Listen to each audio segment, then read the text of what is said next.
Well, as you guys know, there's been a lot of reaction to the Tucker Carlson interview with Vladimir Putin. And we had all the analysts, all the experts, everybody with their own subjective opinion, stating facts, even though they're opinions. But we also had even Tucker Carlson saying it could have gone better. He actually did say that, he wasn't expecting the interview to go the way it did. But we also now have a reaction from Putin himself. Now, one of the good things about the interview was that Tucker actually allowed Putin to talk, and obviously afterwards people can judge for themselves and they could say, well, what he said is wrong, what he said is right, blah, blah, blah. But when now we have Putin saying, Tucker Carlson is a dangerous person. Putin admitted that he didn't completely enjoy Tucker's interview with him, describing him as a dangerous person because he used a tactic of being a patient listener rather than a combative interviewer. And that's mostly because Putin is kind of used to other sort of type of interviews with the international reporters and journalists, with obviously CNN and all the others, which is more combative, and he's kind of trained for that. He's very smart. He knows exactly how to clash with someone. This time, Tucker was just sitting there saying, yeah, just keep talking. And so he has to just keep talking and talking and talking. He didn't like it. Elon Musk also came back to react, saying Putin actually made a mistake by not agreeing to release the journalists.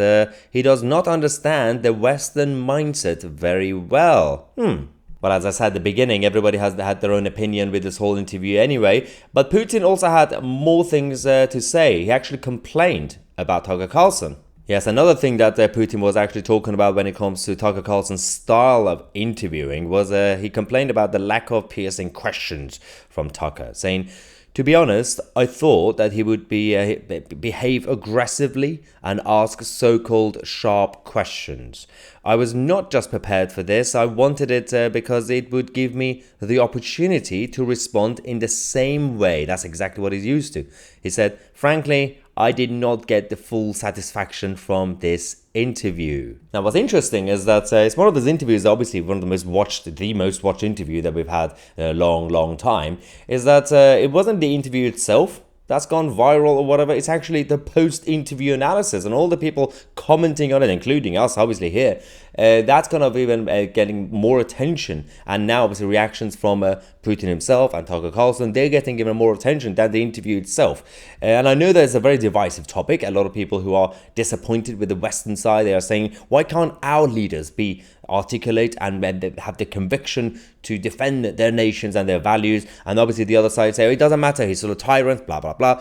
But all that matters is that we can actually tell the gotcha style interviewers of the mainstream media, stop that nonsense. Let the person talk. Let them actually stop trying to say, well, we have to push back. We have to challenge because it will make me feel better for 30 seconds that I could say to my friends, I push back against Putin. No.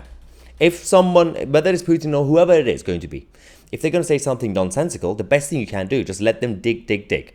So if they're right, they're either going to say something with conviction, let them talk, they have every right to do it. If they are wrong, then they are going to expose themselves. Just allow them to do it to themselves.